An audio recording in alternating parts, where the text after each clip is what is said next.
Hello les geeks, c'est Aldric de Game Geek et bienvenue sur la chaîne YouTube de Game Geek. Vous le voyez, c'est une de mes premières vidéos face caméra. C'est 2021, nouvelle résolution et il faut changer certaines choses. Et donc je me suis dit que ce serait intéressant de pouvoir communiquer avec vous directement face caméra.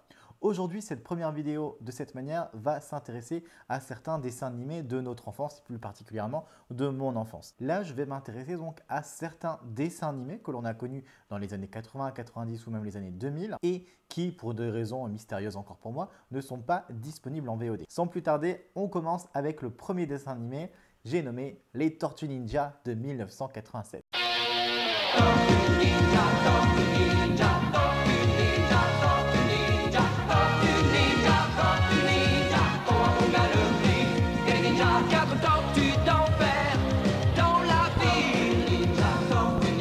La série s'appelait aussi Les Tortues Ninja, les Chevaliers d'Écaille et a eu pas moins de 10 saisons. C'est beaucoup. C'est une série franco-américaine et je pense qu'il n'y a plus besoin de présenter les fameuses Tortues Ninja, Leonardo, Donatello, Michelangelo et Raphaël. Donc ces 4 tortues mutantes dirigées par leur maître Splinter, qui est un rat lui aussi mutant, vivent dans les égouts et combattent le crime plus ou moins. Ce dessin animé était mon premier vecteur avec l'univers des Tortues Ninja. À l'époque, je le suivais sur France 3 ou sur d'autres chaînes du câble et clairement, je n'ai jamais vu l'intégralité des 10 saisons. Déjà, en regardant sur Wikipédia, on peut voir que c'est la faute à une diffusion un peu chaotique qui n'a pas toujours été respectueuse des fans avec des épisodes soit manquants, censurés, mis dans le désordre et aucune intégrale de cette série n'existe. Évidemment, j'ai regardé pour pouvoir au moins les télécharger, même si c'est illégalement, ce que je n'approuve pas. Là aussi, on n'a jamais tous les épisodes disponibles. Par exemple, la première saison qui comporte 5 épisodes qui forment un pilote, l'épisode 4 est tout simplement introuvable. Même en VOST, rien du tout. Alors oui, on peut les trouver en version originale. Malheureusement, mon niveau d'anglais n'est pas encore assez bon pour que je puisse me les regarder de cette manière et je trouve ça vraiment dommage. Dans les Tortues Ninja, on avait vraiment beaucoup de personnages super sympathiques. J'ai adoré, enfin moi mon personnage préféré à l'époque c'était April O'Neil, cette fameuse journaliste qui réfléchissait pas forcément au danger, que les tortues devaient tout le temps sauver d'épisode en épisode. Elle m'a marqué, c'est un personnage que j'ai vraiment beaucoup aimé et qui m'a marqué à l'époque. Et il y avait beaucoup d'humour, c'était vraiment le dessin animé pour les enfants par excellence. Et donc voilà, je fais un appel à toutes ces plateformes, si elles me regardent, diffusez les Tortues Ninja, moi j'en rêve et j'aimerais retrouver ce dessin animé. Il y a eu d'autres versions des Tortues Ninja avec notamment en 2003 une autre série, pareil, introuvable dans une intégralité en DVD.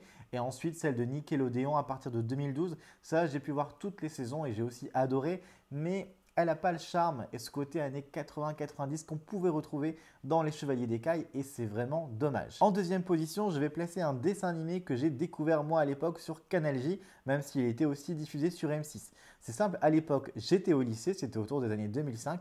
Je rentrais donc le midi manger chez une de mes amies et ce dessin animé s'appelle Mirmo Zibang.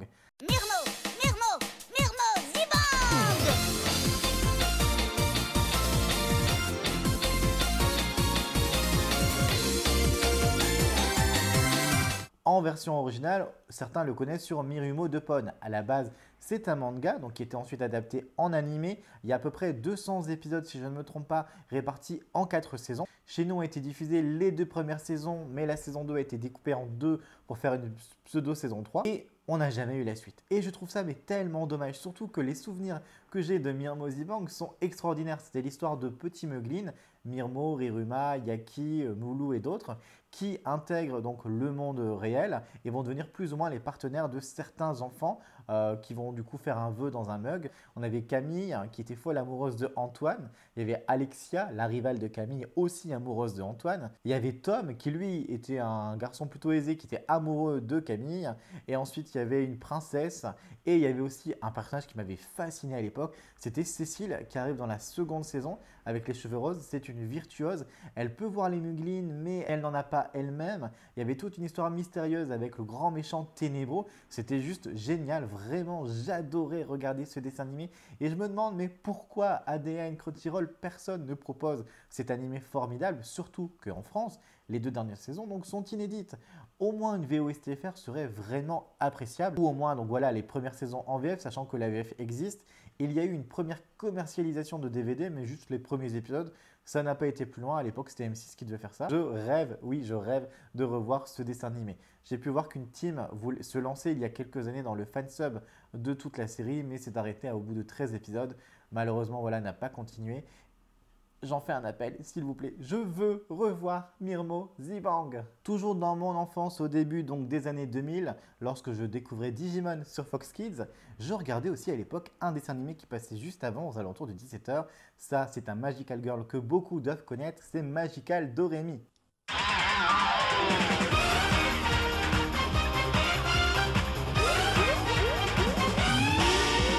Gris bâton magique, c'est comme ça naturellement que Doremi. Pareil, c'est une série dont malheureusement je n'ai pas vu tous les épisodes. Je la regardais en diffusion à l'époque sur Fox Kids, donc je n'ai pas vu les dernières saisons, ça c'est sûr et certain. C'était donc une jeune fille, Doremi, avec ses amis. Il y avait Sophie, il y avait Loulou, et j'ai oublié le nom des autres protagonistes. Preuve que ça, malheureusement, c'est déjà très loin dans mon esprit. Et ben voilà, comme tout Magical Girl, un peu à la Sailor Moon, elles se transformaient. C'était des petites sorcières, donc elles avaient des pouvoirs. Et du peu dont je me souviens, c'était un animé que je trouvais extraordinaire. J'adorais le générique, j'adorais les musiques, j'adorais les personnages. Et là aussi, c'est un animé bien que populaire à l'époque. Quand on regarde aujourd'hui encore les anciens magazines comme les D-Manga, que vous pouvez d'ailleurs trouver sur tinymagazine.fr, vous pouvez remarquer que justement, Doremi était assez populaire. Aujourd'hui encore, quand j'en parle avec d'autres de mes amis, ils se souviennent vraiment de Magical Doremi comme étant un excellent souvenir pour eux. Mais bizarrement, bien que ce soit un animé très populaire, et que toutes les saisons soient doublées en français, on ne peut pas trouver la série ni sur ADN, ni sur Crunchyroll, ni sur Wakanim, ni sur aucune plateforme.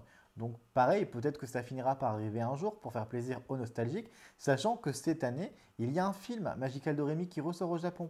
Donc peut-être que ça va relancer un peu la hype, un peu comme avec Digimon quand c'est arrivé sur ADN pour préparer un peu le reboot et Kizuna. En tout cas, je l'espère et je suis certain, et dites-moi dans les commentaires, que je ne suis pas le seul à attendre plus de Magical Doremi. En quatrième dessin animé, alors là je vais parler d'un dessin animé que peu d'entre vous peuvent connaître, c'était Starla et les joyaux magiques.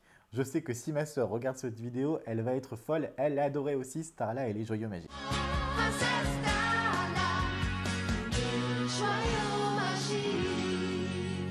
C'est un petit dessin animé en 26 épisodes américains, je pense. Donc il y a 2 saisons de 13 épisodes où on suivait les chevaliers des joyaux, à savoir la princesse Starla et ses amis Fallon et Tamara. Donc chacune avait un joyau, le joyau soleil, le joyau cœur ou le joyau lune, et devait donc combattre les forces du mal, notamment Kale, la tante de Starla, qui avait elle le joyau de la nuit. Et ils devaient retrouver les joyaux perdus du royaume d'Avalon. Il y a un côté très arthurien dans cette mythologie. On est clairement dans la mythologie avec Merlin, Arthur et les autres. Tamara avait 3 animaux adorables, Spike, Cléo et Sucrète, le petit dragon. Bref, c'était vraiment un dessin animé coup de cœur de l'époque. Les premiers épisodes sont sortis en DVD. C'est pas un dessin animé qui, à mon avis, marquait les esprits. C'était vraiment clairement pour les années 90. Par contre, j'ai eu l'agréable surprise de retrouver l'intégralité des épisodes sur YouTube. Mais sachant que ce dessin animé est mis gratuitement sur YouTube et que je ne suis pas certain que ce soit les ayants droit qui aient fait cela, de ce que j'ai pu comprendre, c'est un fan américain qui a juste proposé toutes les versions de tous les pays du monde de ce dessin animé, Starla et les joyaux magiques. Donc foncez-y, si vous ne le connaissez pas, regardez, ça dure 20 minutes. Les chansons dont le générique sont chantées par Julie Zenati, donc si vous êtes fan de Julie Zenati, je pense que ça peut vous plaire. Et enfin, dernier dessin animé de cette liste, alors lui il est beaucoup plus récent, il date des années 2010, c'est le Looney Tunes Show.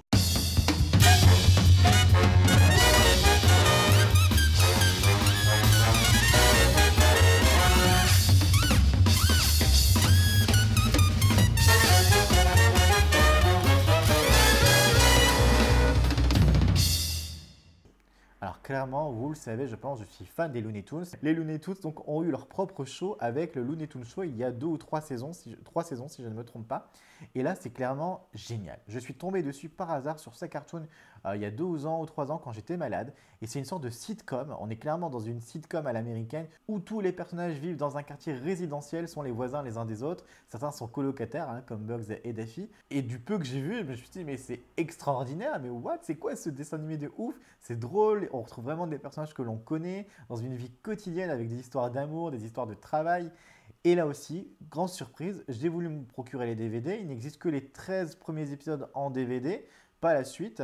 Pareil, aucune plateforme ne les propose, on ne peut pas les retrouver en replay ou que ce soit. La seule chose que j'ai trouvée, c'est une version en VO, et je le répète encore, c'est pas non plus mon fort la version anglaise, sur un site donc, de téléchargement pas très légal, et c'est tout. Et là, je me dis, mais c'est un dessin animé récent, qu'est-ce qui bloque son arrivée en France? Pourquoi ça n'est pas disponible? Voilà donc pour les 5 dessins animés de notre enfance, en tout cas de la mienne, que j'aimerais un jour retrouver sur une plateforme de VOD. Dites-moi dans les commentaires si vous connaissez l'un de ces 5 dessins animés, ou même les 5, ce que vous en avez pensé, si vous les aimiez, et pourquoi pas, si vous aimeriez une vidéo un peu plus détaillée sur l'un de ces dessins animés. Si quelqu'un a les droits de ces dessins animés et veut les proposer, je suis là, je suis même prêt à acheter les DVD.